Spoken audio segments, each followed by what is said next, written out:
कृष्णा, राधे राधे, जय माता दी। मैं शोभना वैष्णव आपके अपने यूट्यूब चैनल में आप सभी का स्वागत करती हूँ।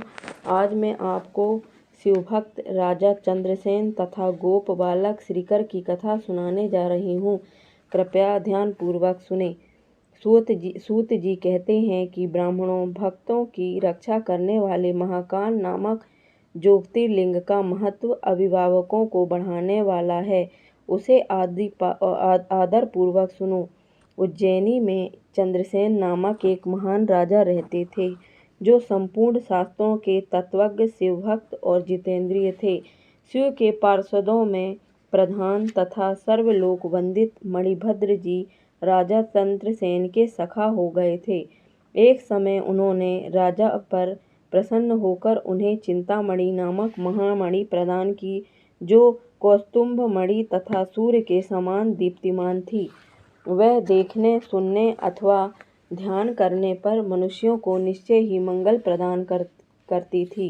भगवान शिव के आश्रित रहने वाले राजा चंद्रसेन उस चिंतामणि को कंठ में धारण करके जब सिंहासन पर बैठते, तब देवताओं में सूर्यपरायण की भांति उनकी शोभा होती थी।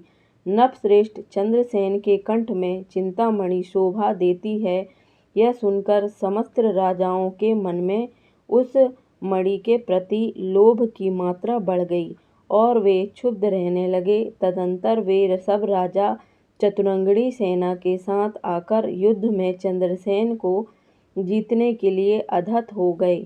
वे सब परस्पर मिल गए थे और उसके साथ साथ बहुत से सैनिक थे। उन्होंने आपस में संकेत और सलाह करके आक्रमण किया और उज्जैनी के चारों ओर घेर लिया।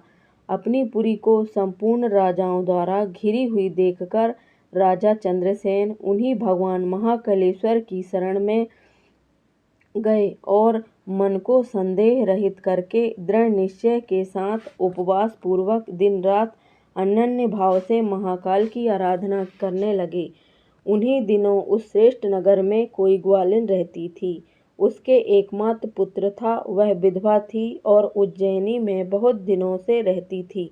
वह अपने 5 वर्ष के बालक को लिए हुए महाकाल के मंदिर में गई और उसने राजा चंद्रसेन द्वारा की हुई महाकाल की पूजा का आदर पूर्वक दर्शन किया। राजा के शिव पूजन का वह आश्चर्यमय उत्सव देखकर उसने भगवान को प्रणाम किया और फिर वह अपने निवास स्थान पर लौट आई। ग्वालिन के उस बालक ने भी वह सारी पूजा देखी थी, अतः घर आने पर कौतूहलवश शिवजी की पूजा करने का विचार किया। एक सुंदर पत्थर लाकर उसे उसने शिविर से थोड़ी ही दूर पर दूसरे शिविर के एकांत स्थान में रख दिया और उसी को शिवलिंग माना। फिर उसने भक्ति पूर्वक कृत्रिम गंध, अलंकार, वस्त्र, धूप, दीप और अक्षत आदि द्रव्य जुटाकर उनके द्वारा पूजन करके मन कल्पित दिव्य नैवेद्य भी अर्पित किए। सुंदर सुंदर पत्तों और फूलों से बारंबार पूजन करके भांति भांति से नृत्य किया और बारंबार भगवान के चरणों में मस्तक झुकाया। इसी समय ग्वालिन ने भगवान शिव में आसक्तिचित हुए अपने पुत्र को बड़े प्यार से भोजन के लिए बुलाया, परंतु उसका मन तो भगवान शिव की पूजा में लगा हुआ था। अतः जब बारंबार बुलाने पर भी उस बालक को भोजन करने की इच्छा नहीं हुई, तब उसकी माँ स्वयं उसके पास गई और उसे शिव के आगे आंख बंद करके ध्यान लगाए बैठा देखकर उसका हाथ पकड़कर खींचने लगी।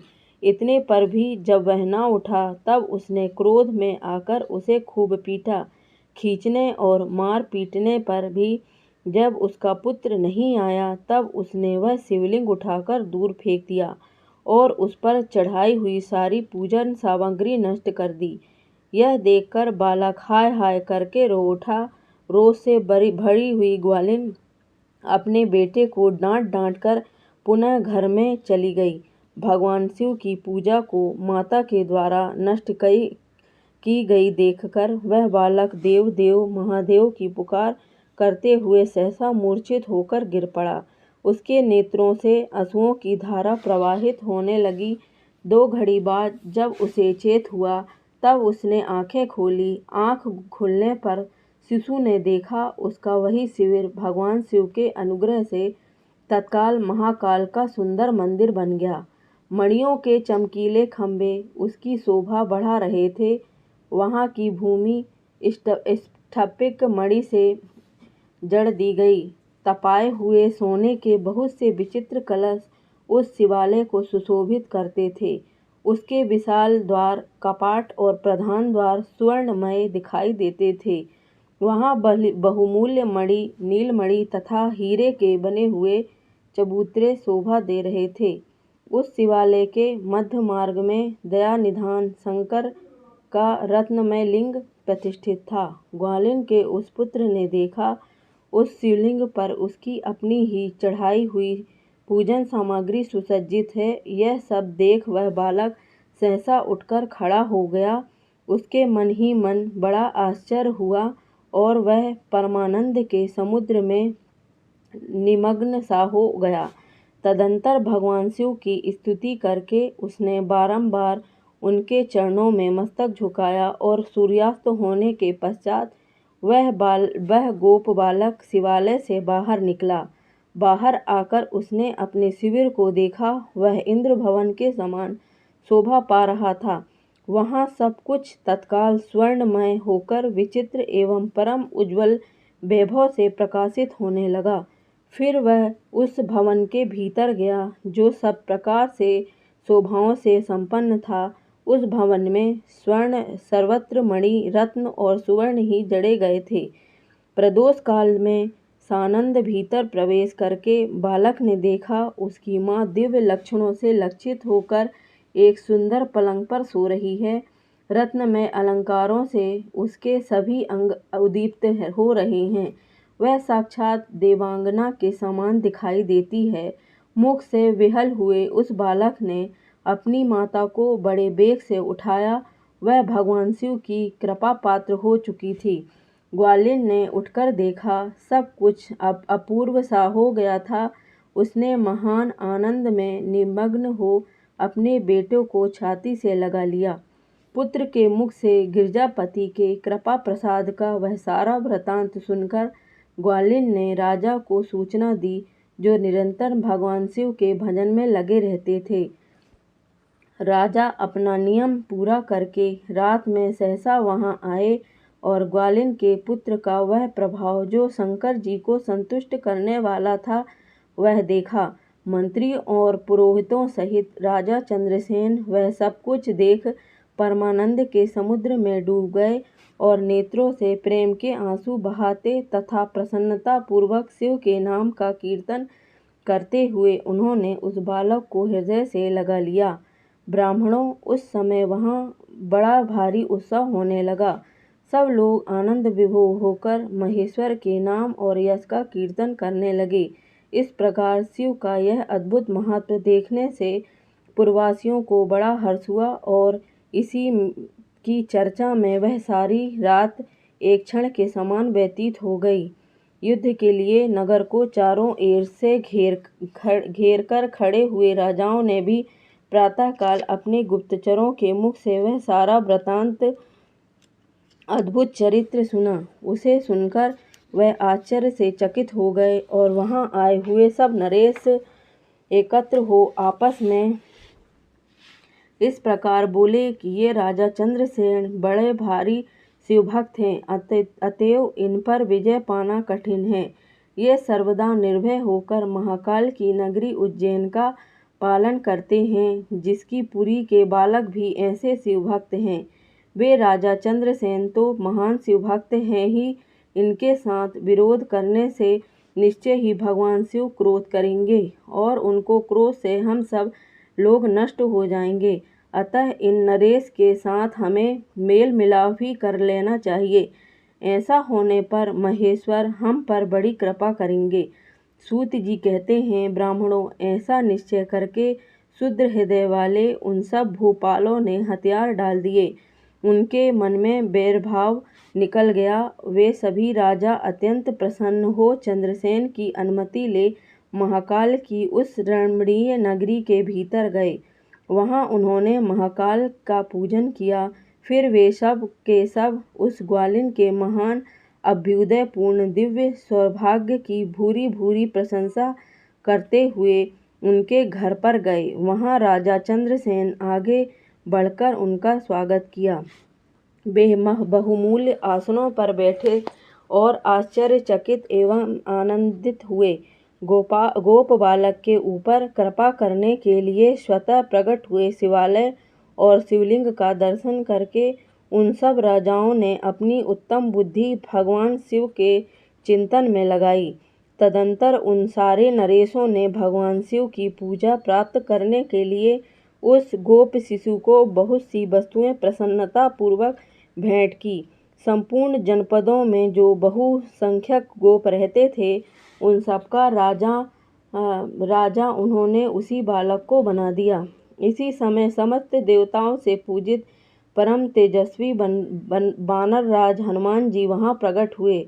उनके आते ही सब राजा बड़े वेग से उठकर खड़े हो गए। उन सब ने भक्ति भाव से विनम्र होकर उन्हें मस्तक झुकाया।